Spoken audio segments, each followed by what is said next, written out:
ini kita tingkatkan terus kualitasnya, keterlibatan seluruh komunitasnya, dan juga sustainability. Afirmasi itu dihapus kalau kondisi pendidikan di daerah perbatasan. Semua cabang yang ikut Porprov bisa bertanding, tetapi dengan adanya efisiensi keterbatasan anggaran.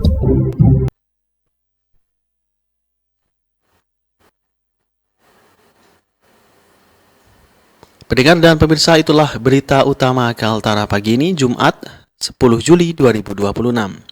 Berita ini dapat Anda dengarkan melalui stasiun relay RRD Tanjung Selor 99,9 MHz, RRD Malinau 95,3 MHz, audio streaming rrd.co.id, YouTube channel RRD Tarakan Official, serta aplikasi RRD Digital. Bersama saya Agus Maulana dan operator Leni, inilah berita Kaltara selengkapnya.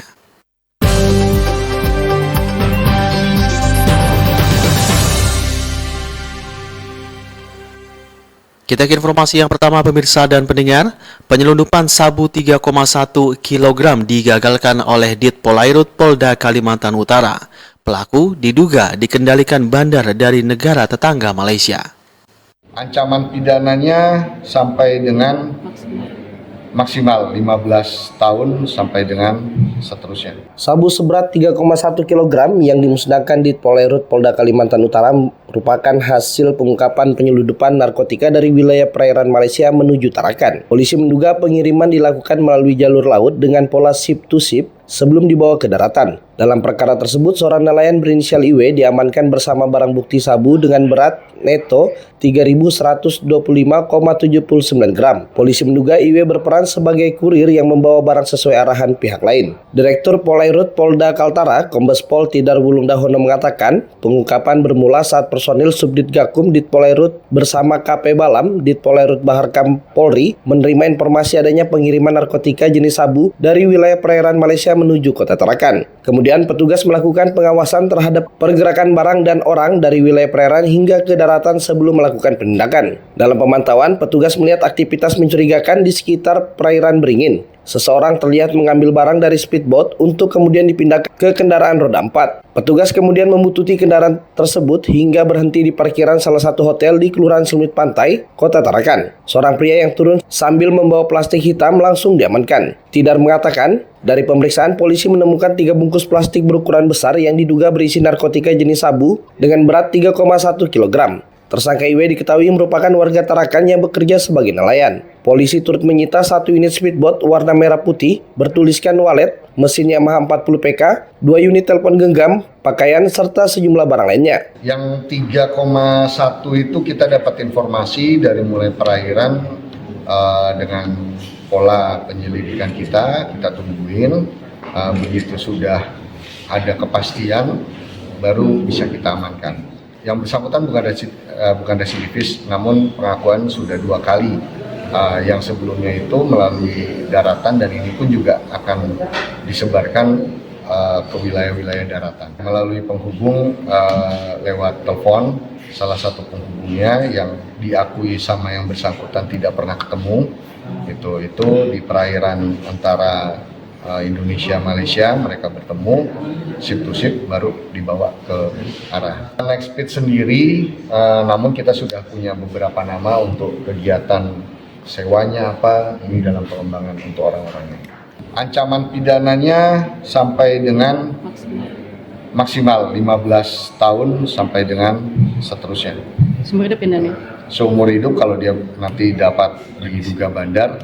Tidar menjelaskan, dari pengakuan IW, dia ditawari untuk mengambil sabu sendiri ke perairan Nunukan. Yang bersangkutan bukan residivis, namun mengaku sudah 2 kali melakukan kegiatan seperti ini. Atas perkara tersebut, IW dijerat pasal 114 ayat 2, junto pasal 132 ayat 1 Undang-Undang Nomor 35 Tahun 2009 tentang narkotika. Untuk diketahui, polisi masih melakukan pengembangan terhadap pihak lain yang diduga terlibat dalam jaringan penyelundupan tersebut. Christofan, RRI Tarakan, terus mengudara untuk Indonesia. Berikutnya, pendengar dan pemirsa, Komisi 4 Dewan Perwakilan Rakyat Daerah Kalimantan Utara menyoroti kurang maksimalnya pelayanan RSUD Dr. Haji Yusuf SK, di mana ada 3 hal yang menjadi akar masalah yang harus dituntaskan. Sarana dan prasarana yang memang belum tersedia. Sementara itu adalah sarana-sarana vital. Pelayanan di rumah sakit umum daerah RSUD Dr. Haji Yusuf SK kembali menuai sorotan belakangan ini akibat dinilai kurang maksimal. Menanggapi hal tersebut, Komisi 4 Dewan Perwakilan Rakyat Daerah DPRD Kalimantan Utara angkat bicara usai melakukan tinjauan langsung ke lapangan Kamis 9 Juli kemarin. Menurut anggota Komisi 4 DPRD Kaltara, Supaat Hadianto, kendala pelayanan yang terjadi di rumah sakit plat merah tersebut akibat akumulasi dari 3 persoalan klasik, yaitu anggaran atau fiskal yang terbatas, kurangnya sarana prasarana, dan keterbatasan sumber daya manusia (SDM) spesifik. Salah satu temuan paling krusial adalah mandeknya proyek pembangunan bunker yang sejatinya diproyeksikan untuk menampung bantuan teknologi kesehatan nuklir dari Kementerian Kesehatan. Supaat menyayangkan keterlambatan realisasi anggaran dan alokasi khusus yang seharusnya sudah dilelang paling lambat April atau Mei lalu. Sarana dan prasarana yang memang belum tersedia. Sementara itu adalah sarana-sarana vital seperti teknologi kesehatan nuklir dan lain sebagainya. Itu adalah bantuan dari Kementerian Kesehatan. Namun itu tidak bisa dibantu oleh Kementerian Kesehatan kalau fisik bangunan Sarpras itu belum ada. Tadi dikeluhkan adalah bunker.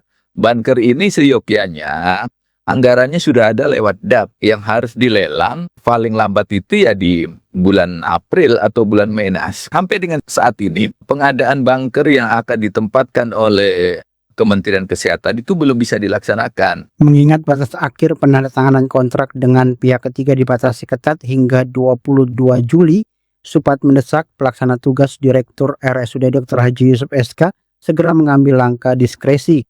Ia menyarankan agar pihak manajemen melompati jalur konvensional layanan pengadaan secara elektronik (LPSE) yang makan waktu lama dan beralih menggunakan sistem e-katalog. Selain masalah infrastruktur fisik, Supaat juga menyoroti rumitnya regulasi internal BPJS Kesehatan yang dinilai kerap menyulitkan masyarakat, khususnya pasien mandiri, serta menambah beban kerja tenaga medis di unit gawat darurat UGD RSUD Dr. Haji Yusuf SK. Ia mengkritik fenomena di mana para dokter kerap kali tersita waktunya oleh urusan administrasi klaim yang seharusnya menjadi domain BPJS Kesehatan. Untuk itu, DPRD Kaltara mendesak BPJS Kesehatan untuk melakukan mapping dan menempatkan staf administrasinya secara langsung di setiap rumah sakit, khususnya di UGD RSUD Dr. Haji Yusuf SK. Ia juga menyentil perlunya optimalisasi puskesmas 24 jam sebagai fasilitas kesehatan tingkat pertama guna memfilter penumpukan pasien di rumah sakit umum daerah.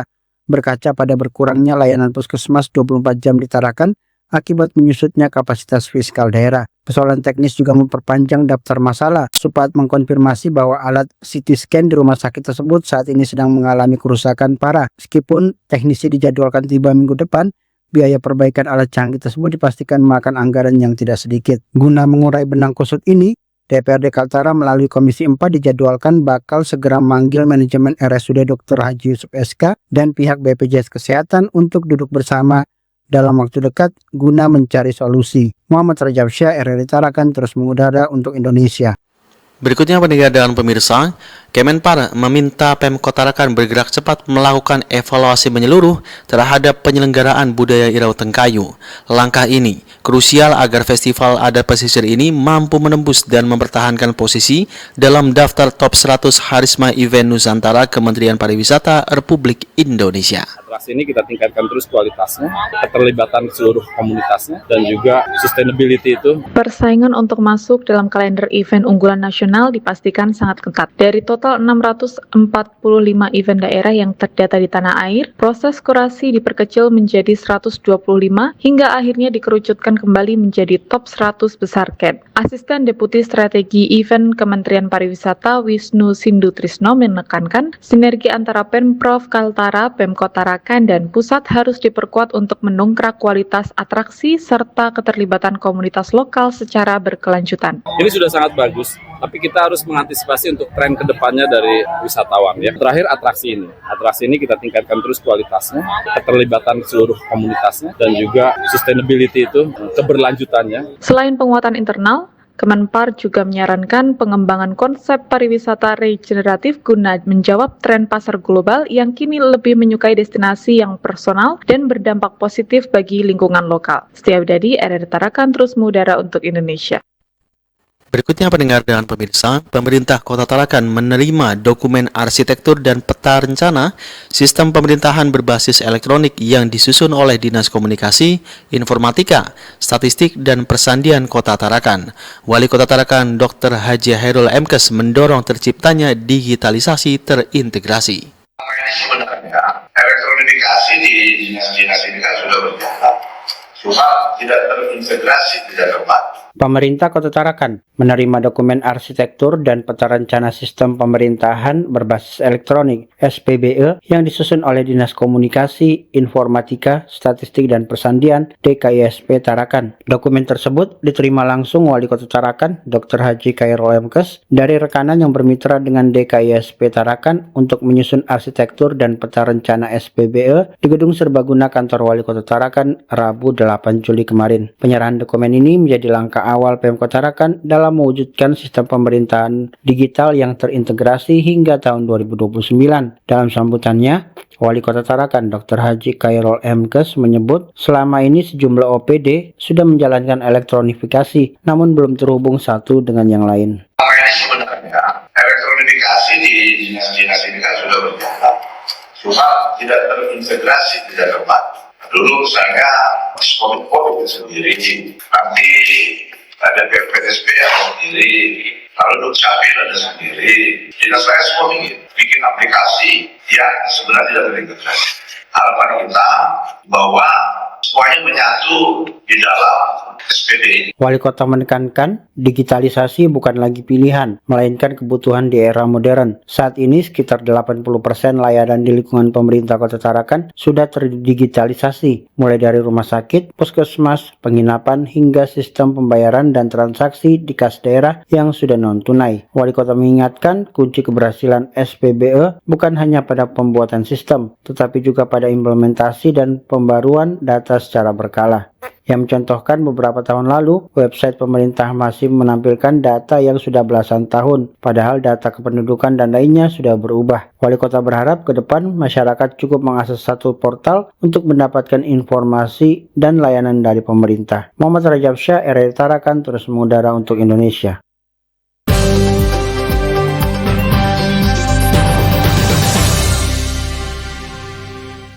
Pendengar dan pemirsa, Anda masih mendengarkan berita Kaltara pagi ini disiarkan oleh Radio Republik Indonesia Tarakan 97,9 MHz, RRI Malinau 95,3 MHz, Stasiun Relay RRI Tanjung Selor 99,9 MHz, audio streaming rri.co.id, YouTube channel RRI Tarakan Official, serta aplikasi RRI Digital.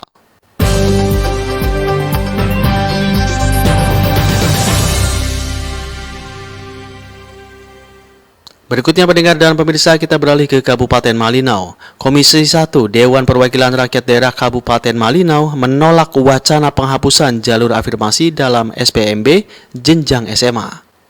Jadi saya tidak setuju afirmasi itu dihapus kalau kondisi pendidikan di daerah perbatasan 3T belum bisa diperbaiki. Komisi 1 Dewan Perwakilan Rakyat Daerah Kabupaten Malinau menolak wacana penghapusan jalur afirmasi dalam sistem penerimaan murid baru. Usulan pengurangan kuota hingga penghapusan jalur afirmasi termasuk prestasi disuarakan sejumlah pihak dalam rapat dengar pendapat yang membahas polemik SPMB di Malinau. Gagasan penyederhanaan SPMB menjadi 2 jalur, yakni domisili dan mutasi, mengemuka dalam forum tersebut karena sistem yang berjalan saat ini dinilai melahirkan polemik berulang setiap tahun ajaran baru. Antara lain, berkurangnya kuota untuk peserta jalur domisili yang memaksa pihak sekolah harus mengeliminasi sejumlah pendaftar karena melampaui daya tampung. Sebagai contoh, gelombang protes dari sekitar 25 wali murid yang tersisihkan dari proses seleksi jalur domisili di SMA Negeri 1 Malinau tahun ini. Sejumlah pihak menilai kuota untuk jalur domisili seharusnya diperbesar agar anak-anak di kawasan zonasi sekolah memiliki kesempatan lebih luas untuk masuk ke sekolah dekat dengan tempat tinggal. Salah satunya Ketua Dewan Pendidikan Kabupaten Malinau, Esli Parir. Menurutnya dengan mengkaji beberapa persoalan seperti berkurangnya minat untuk sekolah di pedalaman hingga pendidikan gratis di sekolah negeri menjadikan jalur ini kehilangan urgensinya. Sebagai gambaran, kuota jalur afirmasi untuk SPMB jenjang SMA saat ini ditetapkan sebesar 30%, domisili 35%, 50%, prestasi 30%, dan mutasi 5%. Rata-rata orang pedalaman perbatasan pasti mengatakan saya ini orang susah. Dan kami juga mau mengenyam pendidikan di sekolah-sekolah andalan kita. Nah akhirnya habis Pak. SMA, Data Biak, Kayan Hulu, Kayan Selatan, Sungai Bok, Bujungan, Long Alango, Long Pada, kemudian Mentarang Hulu. Nah jadi lari ke sini semua. Di SMA Negeri 1 Pak.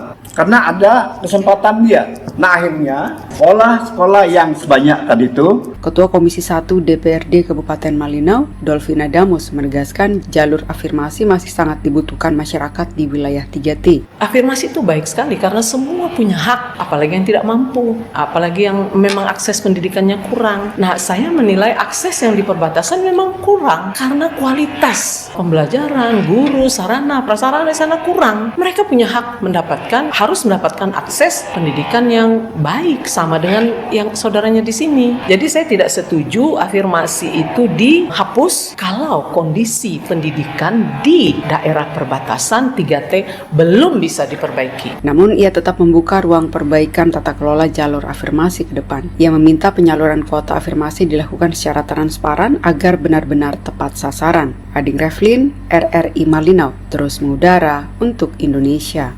Berikutnya pendengar dan pemirsa, turnamen Bupati Malinau Cup 2026 akan dibuka resmi oleh Bupati.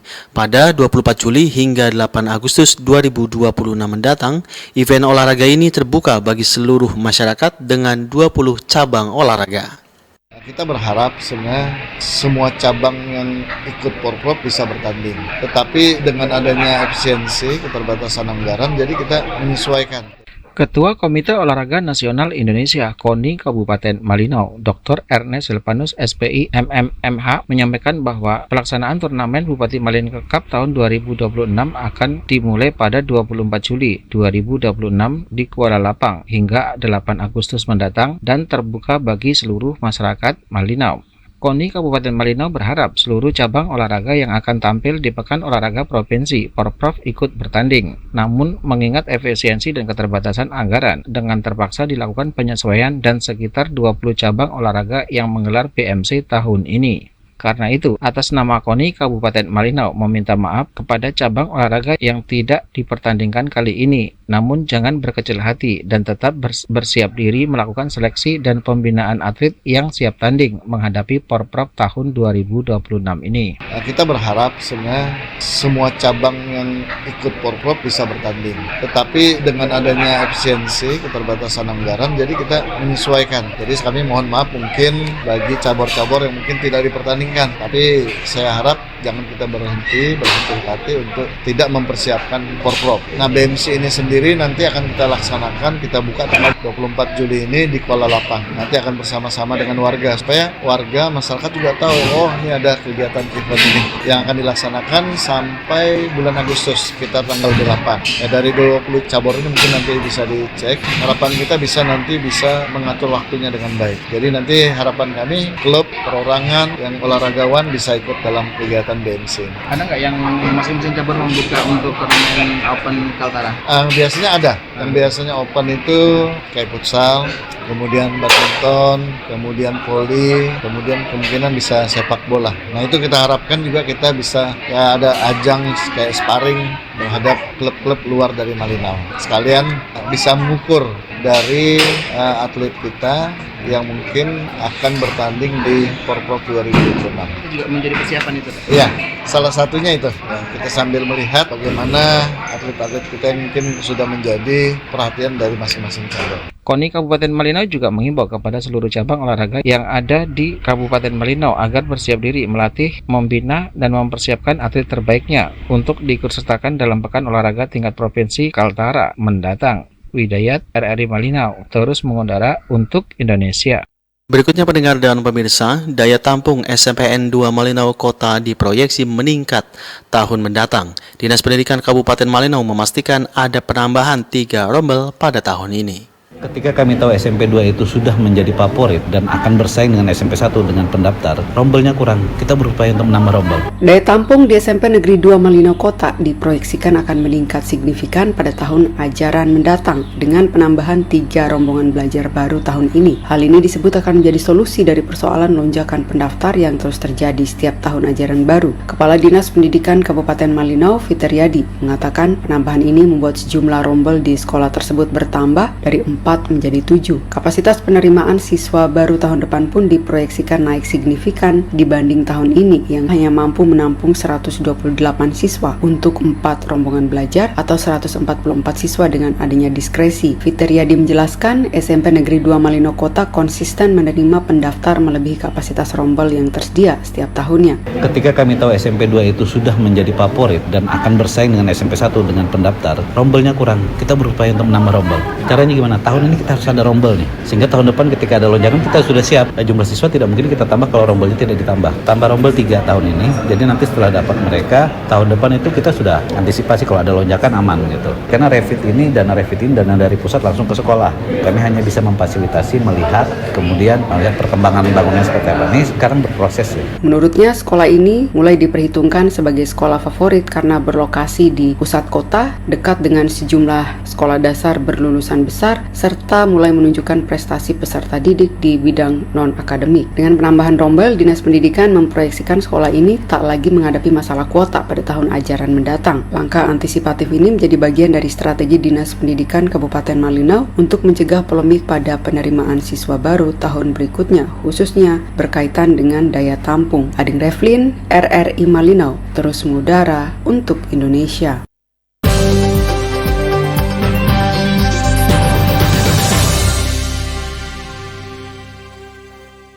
Dengar dan pemirsa, tuntas sudah berita Kaltara pada pagi hari ini. Kembali kami sampaikan sari berita di antaranya. Penyeludupan sabu 3,1 kg digagalkan oleh Dit Polairut Polda Kaltara. Pelaku diduga dikendalikan dari Bandar Malaysia. Komisi 4 DPRD Kalimantan Utara menyoroti kurang maksimalnya pelayanan RSUD Dr. Haji Yusuf SK. Komisi 1 Dewan Perwakilan Rakyat Daerah Kabupaten Malinau menolak wacana penghapusan jalur afirmasi dalam SPMB jenjang SMA.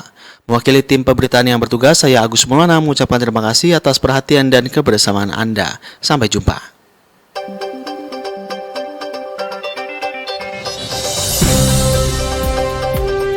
Sekian berita Kaltara.